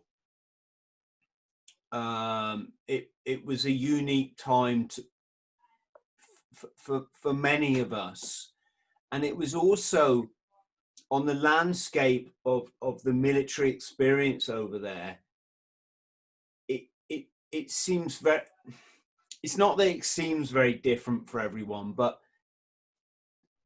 it's obviously interwoven with politics, with technology, as in like what kind of bombs were going off at what time, and but also military strategy, as in were the IRA using snipers and you know, or IEDs and all this kind of stuff. So I'm fascinated to hear your experience of being over there. Yeah, the other thing I think, the other label you need to add to there was history as well. And that's something that was what was missing from my understanding. I was apolitical like most blokes who I had no interest in politics and no interest in at that stage in our history, and I knew nothing about Northern Ireland. It wasn't since I left that I decided to actually learn a bit more and understand the background of the whole place, and became a little bit more understanding of it. But yeah, my experiences were, What are you asking from an SF point of view, or? Whatever you feel comfortable talking about, let's just chat about that. I mean, again, the SBS were trying to reinvent themselves in my early days, and so it was quite a farce. My first trip to Northern Ireland, because it was like the SBS woke up one morning and said, right, we're gonna play in that game. The SAS are over there. They've been officially sent over there. The SBS are going to go over there. And it was a farce, and it actually seemed a farce to me then. We were trying to come up with all SBS type things to do. We were ridiculous. Things like coming off boats and to do a recce on land, say around Donegal area, dropping off by submarine canoes or a fishing boat. There are so many easier ways to get to that beach. Get a cab, get a van and park up and just yomp in there. Why do we have to go by submarine? Launch from the submarine. And this is not it's not Murmansk, it's not Russian sort of snipers, and it was ridiculous. And obviously a canoe capsized on the way, and the whole operation was a nightmare. Another famous one, Loch Ness. They decided we're going to cover the boats, the Irish boats coming into this inlet, because we want to sort of monitor them, because we think that the Irish are moving weapons across Loch Ness to avoid going on the roads. Big deal, so okay, great, fine, this is an operation. So instead of coming up with a sensible, putting an OP somewhere so that we could get in and see them, we had to do an SBS operation, which had to involve H2O. We have to bring water into this somewhere. Okay, so someone said, let's get into our dry bags and let's set up an OP in the reeds of this inlet. Not on a dry piece of land across there where let's do it in the reeds, because then we're SBS and therefore that's who we are. Okay, great. So the whole thing was planned out. So glad I didn't have to go in this and I could watch from the side as this complete farce unraveled. But the 2 or 3 guys left the LUP, a lie-up position, which is where I was, and they went down in their dry bags through the reeds. This is about 4 o'clock in the morning in darkness, making their way through the reeds. And then they set up a floating table, which was pre-arranged. And so they sat there on these these stool things that they bought, and they brought with them. And on this floating table was they're making some sandwiches, flask, and of course binoculars and recording equipment to record, and cameras to record this boat coming in. And so they got to the edge of the reeds, and it was about 5 foot deep. And so they couldn't sit, so they were standing there up to their chests with all this floating stuff.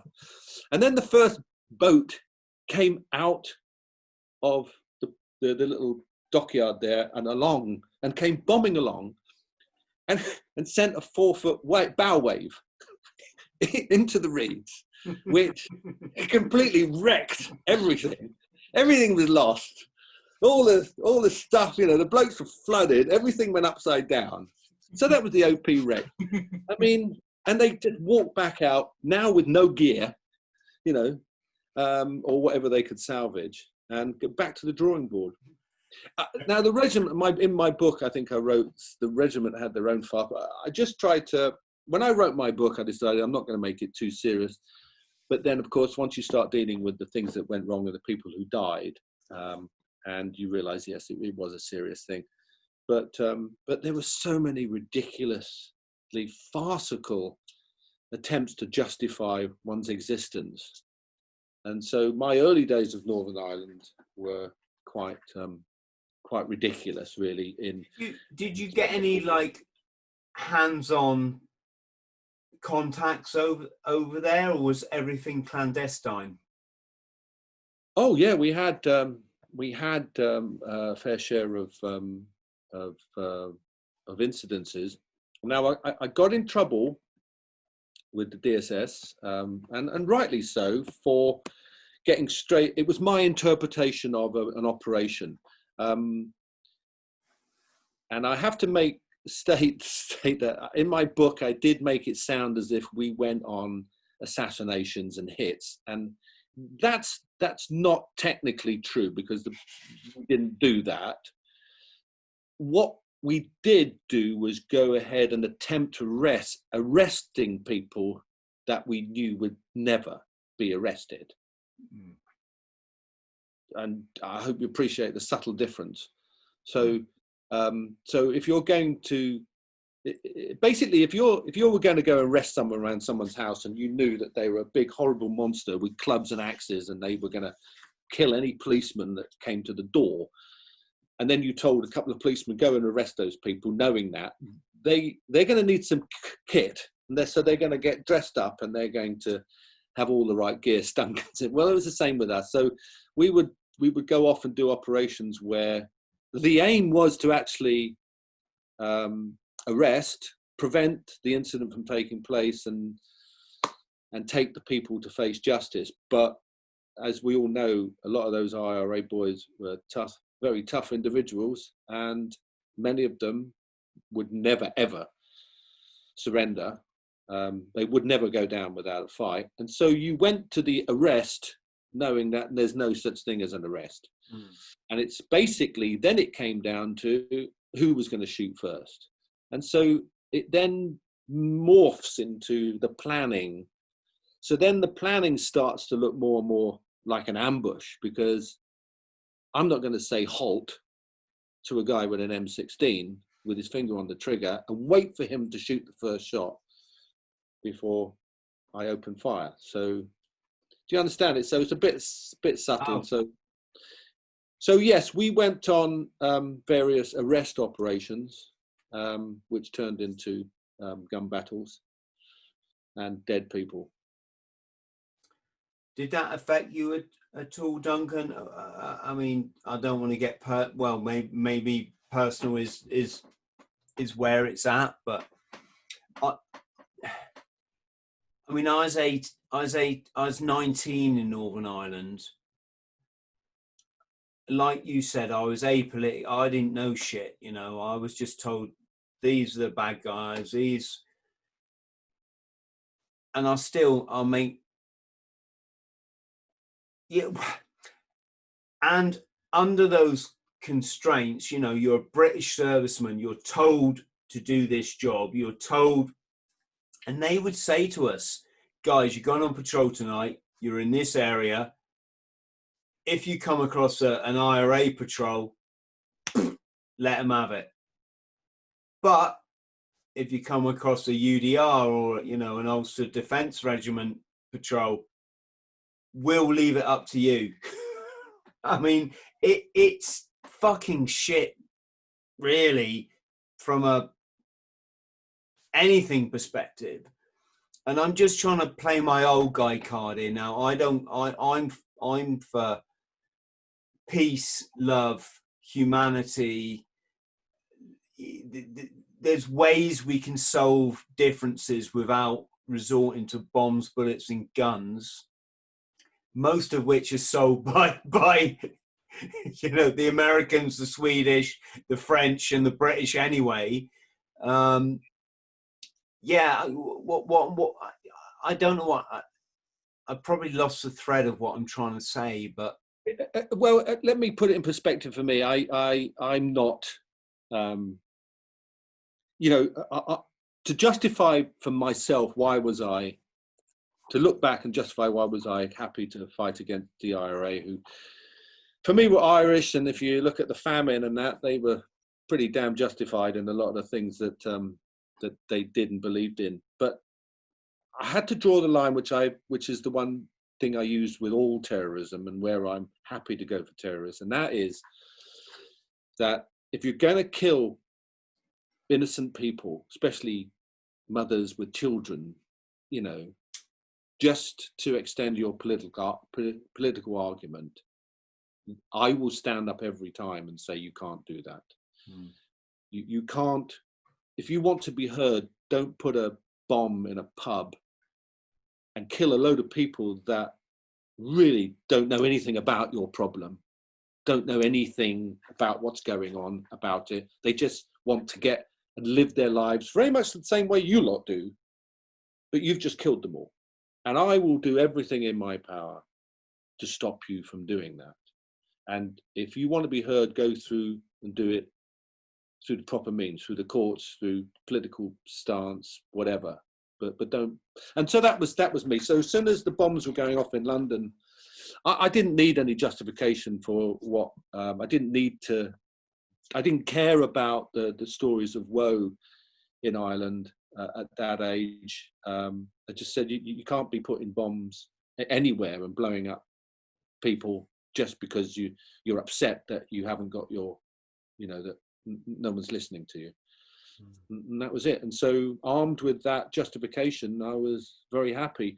As far as the stress thing, it's a very interesting question, that. And I've just, I went on to spend more of my life in war zones when I was outside of the SBS, and doing some crazier things. But the same answer is that you don't really realize the stress that kind of is building up in you until something happens.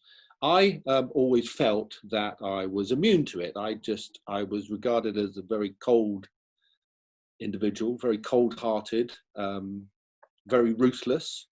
I had no qualms about doing anything really.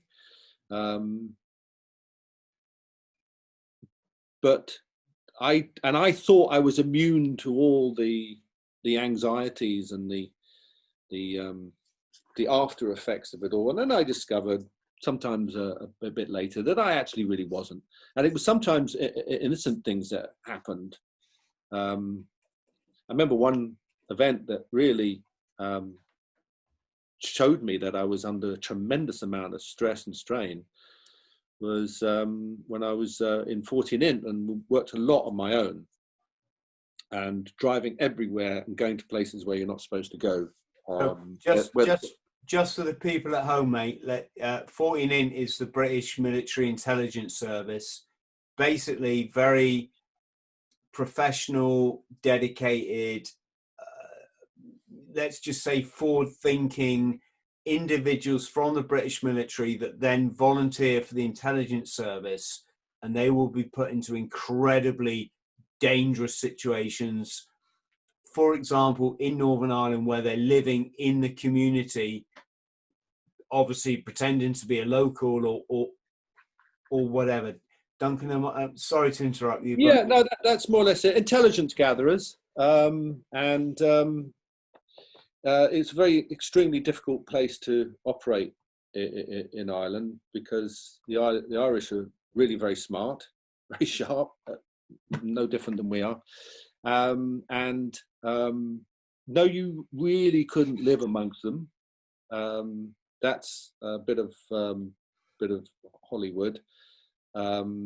Yes, there were cases of individuals, but most of these were recruited, and so their background was from that place, or they lived there and they returned. But to train a Brit intelligence officer and then put them into the environment, the same organization worked in Iraq and Afghanistan, operating amongst the locals. And just as they couldn't become an Afghanistan or Iraqi exactly and move into an apartment, and start going to the local mosque, unless you were from there, we couldn't do that in Northern Ireland, which actually makes it even more difficult, if you think, because you just can't afford to be seen. Driving through Crossmaglen, you went through once, if you had to, you came back within the same day, you'd probably pick up a tail.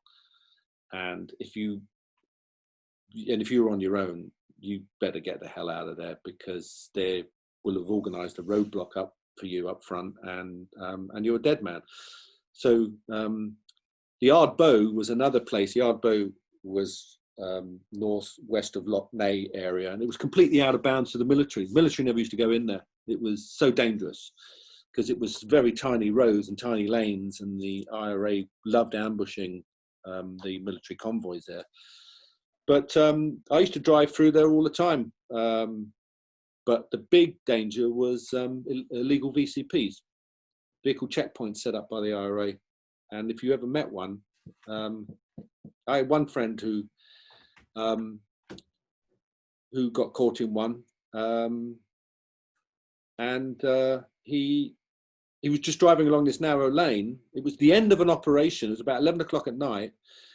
They were after one guy in particular and couldn't, he never turned up anywhere. So they called it, and he was coming out of the Ardbow, and he ran into this VCP, and there was 3 IRA guys in camouflage on the road pointing weapons at him. And our training, what we used to do in those situations was we used to carry an Ingram M10. Do you know what that is? A Colt Ingram. It's a box, it's a machine gun. Now your standard SMG fires about 650 rounds per minute.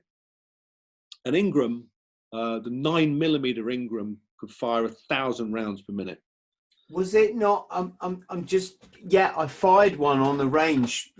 I think it was before going to Northern Ireland. Not that we had any call to use one, right? What I do remember is it was really shit. Am I remembering that right for stoppages, or maybe?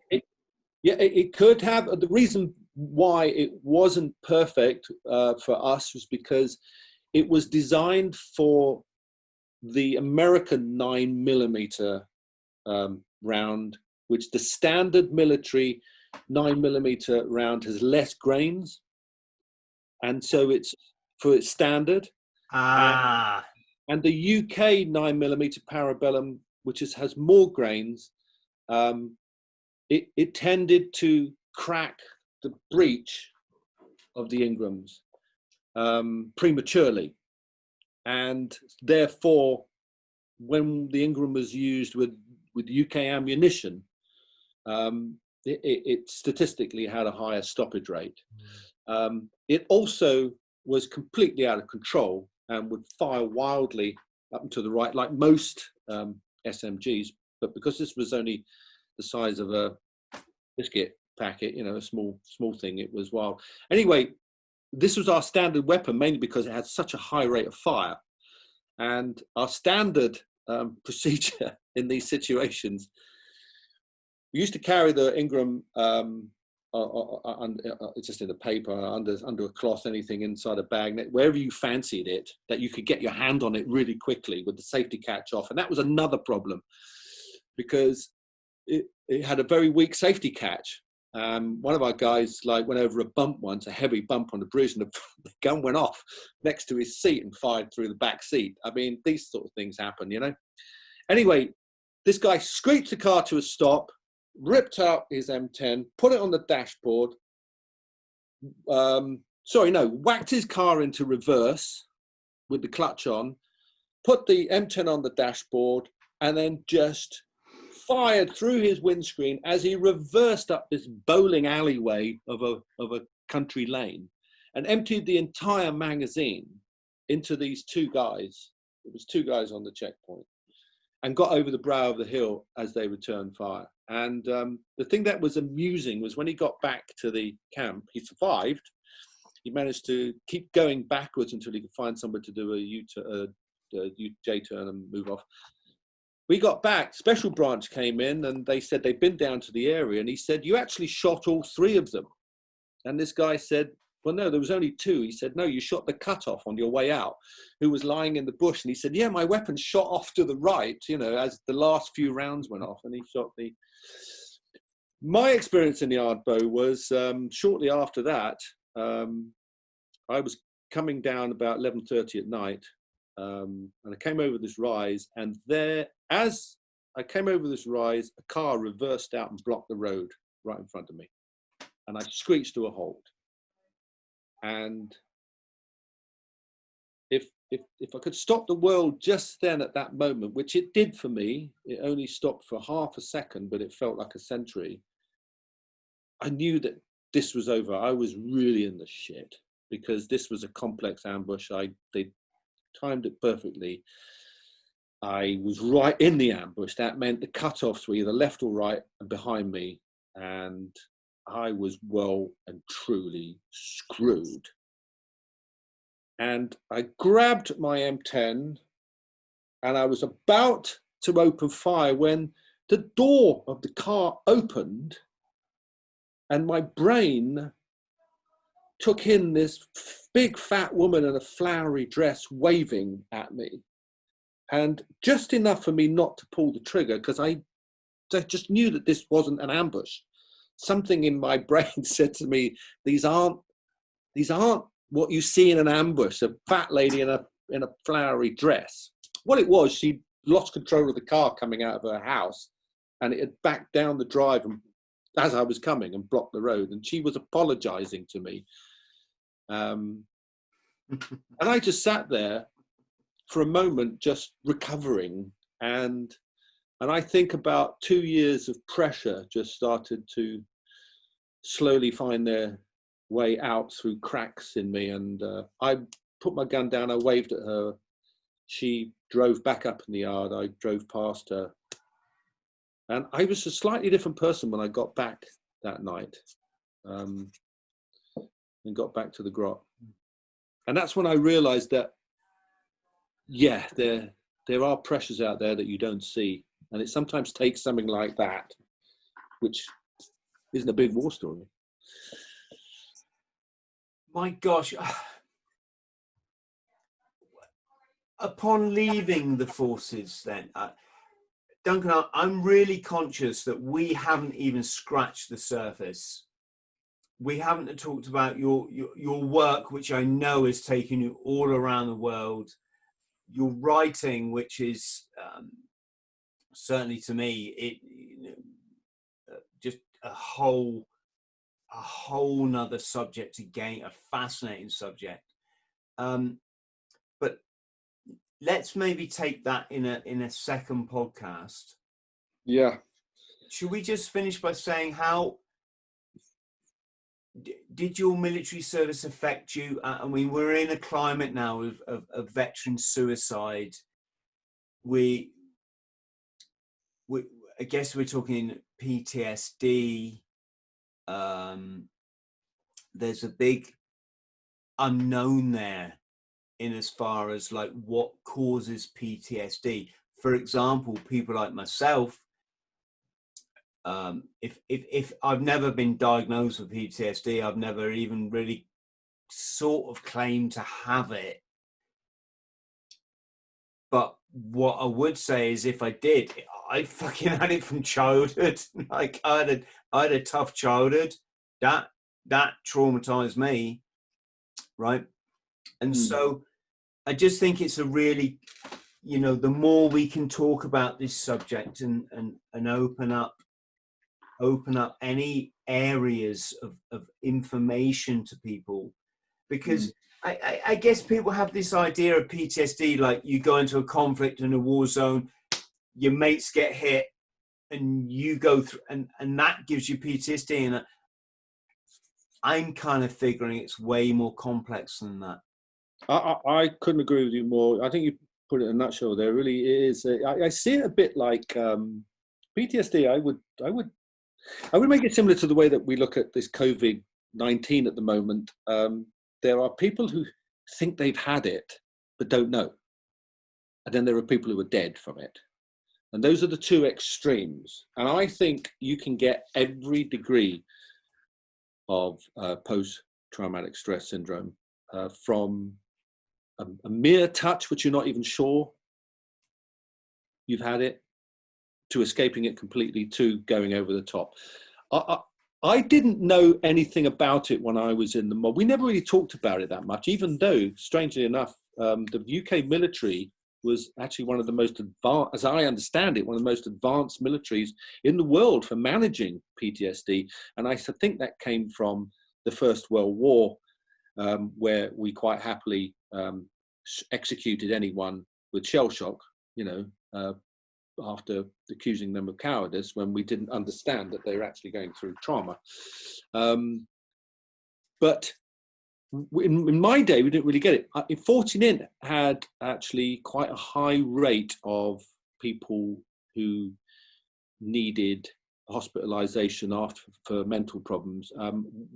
One of my mate, well, he wasn't my mate, he was my second in command, and he seemed completely normal, everything, and he did get a little sort of like stressed and tense, and then he left us and joined the Hong Kong police, and next report was he was in a mental institution. He cracked up completely, and they said it was all down to his experiences in Ireland.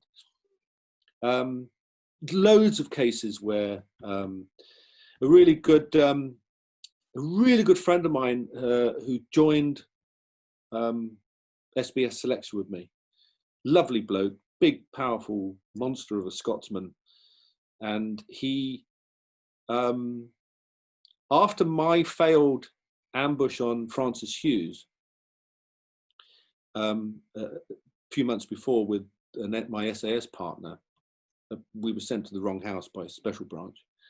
We sat waiting for him for 3 nights, and he'd been home 1 night of those 3, half a mile away. And he'd come in the back door where I'd been sitting, 19 years old, shitting myself. Francis Hughes was the same age as me. It's in the book, folks. Francis Hughes was the same age as me, actually. In fact, I think I was a couple of weeks older than him. A few months later, going back to your boundary thing, there was a 14 Int OP, and the UDR, it was out of bounds. And what we used to do in those days, if you put in an observation position, even for 14 Int, we would need a QRF, which is a quick reaction force, to come and help us if something went wrong. And we would utilize nearby forces because they were the nearest and quickest. 14 Int didn't have a QRF. There was only 20 of us for the whole of southern Northern Ireland. I didn't slip and say Southern Ireland then. So we utilized local forces, and UDR we'd sometimes use, which was the Ulster Defence Regiment, made up of locals. And we would give them an envelope. Our liaison officer would give their boss an envelope, and it was sealed only to be opened in the event of a contact. And so if our guys had a problem, got a message, contact, the ops desk would immediately get a message to the QRF and give them, and they were allowed then to open the envelope and find out where we were. And then they would rush to try and save us. Wow. On this particular occasion, the UDF commander was obviously bored that night, and the quick reaction force were in their grot, sitting around, having cups of tea, whatever. And there was the envelope, and they said, "Shall we see where they are?" And so they opened it and found out where the OP was. What's worse is they also told other patrols going out where the 14 Int lads were. And so this one particular UDR patrol went out looking for them. It was an out of bounds area where they not only steamed over opened the envelope to find out where they are, they actually went to look for them. How crazy is that? I mean, there's some really stupid people out there. And the 14 Int lads, 2 of them, had to, they realized they were almost shot the UDR first time because they thought it was an IRA patrol, realized it was UDR, and then put in a message saying, "These idiots are here, can you tell them to get out of the out of bounds area?" The next patrol to come along to the OP wasn't UDR, it was Francis Hughes. Francis Hughes, the 14 Int lads thought it was the UDR. And so instead of opening up, as they should have done, and whacking Francis Hughes, they said halt. And Francis Hughes went everywhere with an M16 with his safety catch off and his finger on the trigger. He just emptied a magazine at them, killed one of the 14 lads and shot the other one. The lads managed to shoot back and they caught Francis in the leg and he went down, and the rest of his patrol ran away and left him.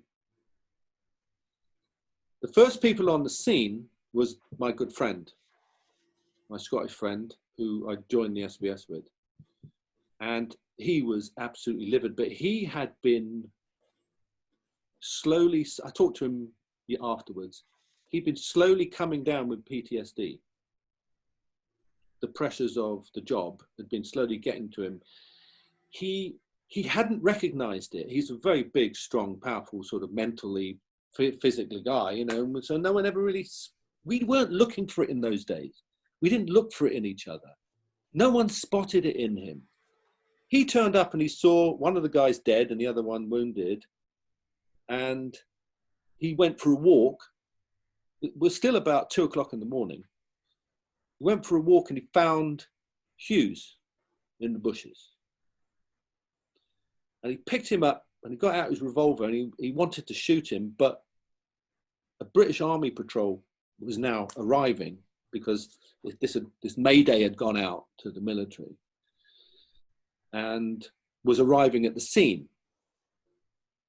And Jock knew that he couldn't get away with executing out of anger Hughes.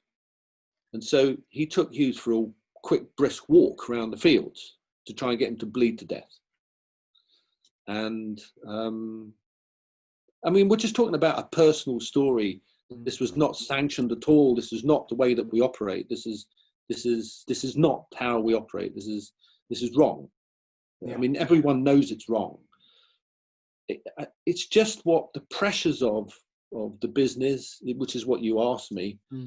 And this was not what Jock was like. He wasn't that kind of person. He was really, really we all did stuff that we shouldn't have done. Yeah, and anyway, he stopped and he realized the errors of his way. So he didn't do anything. He just lost control for a moment to himself. But he was still bubbling and still no one noticed it. And he went back to his camp with the lads, and it was on an airfield near a place called Ballykelly, and it's all porter cabins, you know, prefab the camp was. And Jock, all the lads went into the ops room and to their grots or to the bar. Jock went in to make himself a cup of tea, and he had a rifle with him, his M16. And he sat in the galley with his tea and then started firing his M16 in every direction. And of course, everyone else in the camp, rounds are going through the porter cabins, you know, or bouncing off and everyone hit the deck and said, what the hell, are we under attack? And finally, someone realized, said, no, it's Jock. He's having a moment in the galley. And he carried on shooting for about 4 or 5 minutes, just letting off rounds, firing at frying pans, anything in the kitchen, just until he had expended his magazine. And then one of the guys who'd got to the door just opened it and said, Jock, is it safe to come in now? And Jock just said really calmly, he said, yep, I'm done now. Yep, come on, I'm done. And they come in and they have basically took him away to the white coats, if you like, you know. And it's a very strange thing what happens inside our heads, you know, and how it manifests.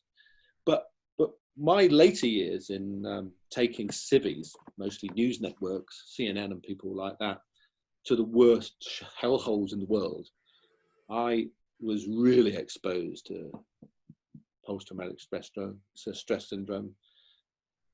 In others, seeing how it's manifested. Civvies, people who weren't even, can you imagine getting a bunch of civvies who weren't even trained for this? They were just trained to be a cameraman, a producer, a sound man, you know. And suddenly they go, I'll go to a war zone and have no idea what they're doing. And suddenly you end up in the Sunni Triangle surrounded by 2,000 people who want to kill you, and you'll see PTSD just pouring out of people, distress or afterwards. And that was the most interesting period of my life, exposed to war zones, but with a bunch of civvies and people that weren't really, in many cases, even understanding where they were and what they were doing there. Duncan, gosh. I'm going to say two things. First of all, I don't think I've ever laughed so much during a podcast. It's so great just to talk to you. And for me, it's talking to a fellow Marine. Also, as I said, I'm conscious we didn't talk about so much other stuff in your life. We've talked 2 hours now, and the honest truth is, from a podcast point of view, at that point, people are like, they've got their family to go and deal with, they've got to go to work, they've got to, which is no discredit to either of us. What it means is, I think we should pick this up again.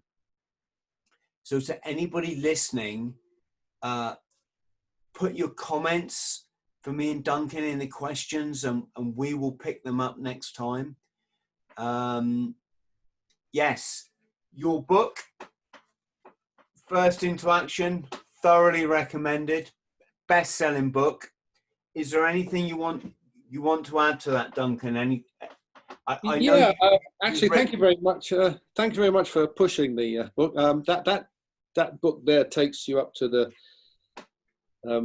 day I left, basically, Special Forces. I'm actually now writing part 2, and that actually begins with the next day, and a phone call to begin a rather interesting series of jobs for a very interesting group of people in London.